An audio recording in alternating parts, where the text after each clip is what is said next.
రాష్ట్ర ఆర్థిక అభివృద్ధికి సర్వతోముఖాభివృద్ధికి రాజధాని అనేది నిలువుటద్దాం. అట్లాంటి కీలకమైన రాజధాని వైకాపా సర్కార్ అన్ని విధాల నాశనం చేసింది. మొగ్గదశలో ఉన్న అమరావతిని స్వార్థ ప్రయోజనాల కోసం చిదివేసింది. 3 రాజధానుల పేరుతో నాటకాలాడి రాష్ట్రానికి రాజధాని లేకుండా చేసింది.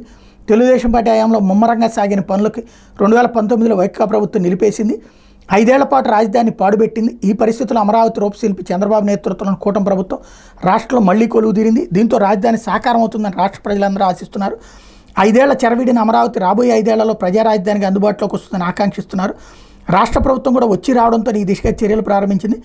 2.5 ఏళ్లలో అమరావతిని పూర్తి చేస్తామని పురపాలక శాఖ మంత్రిగా బాధ్యతలు చేపట్టిన నారాయణ చెప్పారు.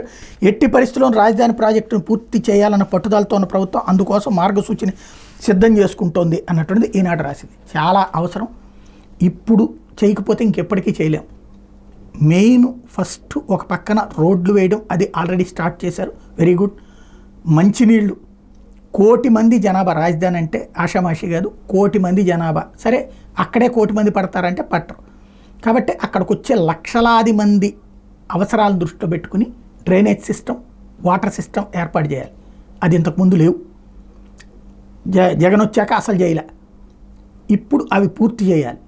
రెండవది అసలైనటువంటి కాన్సెప్టు, అక్కడ ఉన్నటువంటి రైతులు ఎవరైతే భూములు ఇచ్చారో వాళ్ళ ప్లాట్లు వాళ్ళకి త్వరగా ఇవ్వాలి. వాళ్ళ ప్లాట్లు వాళ్ళకి ఇస్తే అప్పుడు డెవలప్మెంట్ కనబడుతుంది కళ్ళెదురుగుండా. ఎందుకంటే ప్రభుత్వ భవనాలు అన్నటువంటి ఇప్పుడు ఏవైతే ఉన్నాయో అవే మధ్యలో ఆపేసిన వాటిని పూర్తి చేస్తారు.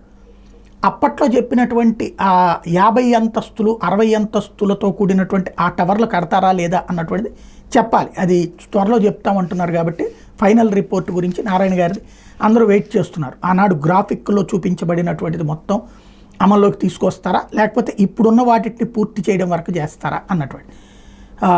ఎందుకంటే 48,000 కోట్లు మొదటి దశ, రెండో దశకి 1,00,000 కోట్లు అన్నటువంటి సందర్భంలో ఆ 1,00,000 కోట్ల వరకు అయితే అవి వరకు పూర్తవుతాయి. ఇప్పుడు ఉన్నటువంటి డ్రైనేజీ, అట్లాగే మంచినీళ్ళు, తర్వాత రోడ్లు, ఈ మౌలిక వస్తువుల వరకు 1,00,000 కోట్లతో అవుతుంది.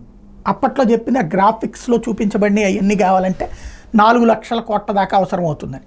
అది టోటల్గా సెట్ చేయాలంటే ఇవాల్టి బడ్జెట్ ప్రకారం అయితే 5 లక్షలు 6 లక్షల కోట్లు అవుతుంది. అంత బడ్జెట్ పెట్టలేం. కానీ ప్రాక్టికల్గా అయితే కనుక ఆ స్థలాలు కనుక వాళ్ళకి ఇచ్చేస్తే అవి ఆటోమేటిక్గా రిజిస్ట్రేషన్లు భారీగా జరుగుతాయి, డెవలప్మెంట్ భారీగా జరుగుతుంది. ముందు ఒక భారీ భవనాల నగరం తయారవుతుంది. అప్పుడు అదొక లుక్కు వస్తుంది.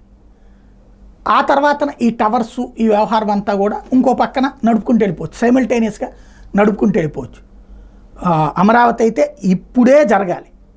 ఇప్పుడు జరగకపోతే ఇంకెప్పుడు ఆ స్థాయిలో, ఎందుకంటే ఇప్పుడు కసితో ఉన్నారు అక్కడ ప్రజలు. అలాగే ఇన్వెస్ట్మెంట్ చేయడానికి కూడా ఎన్ఆర్ఐలు కసితో ఉన్నారు. ఆ కసిని వినియోగించుకోవాల్సిన సందర్భం ఇది.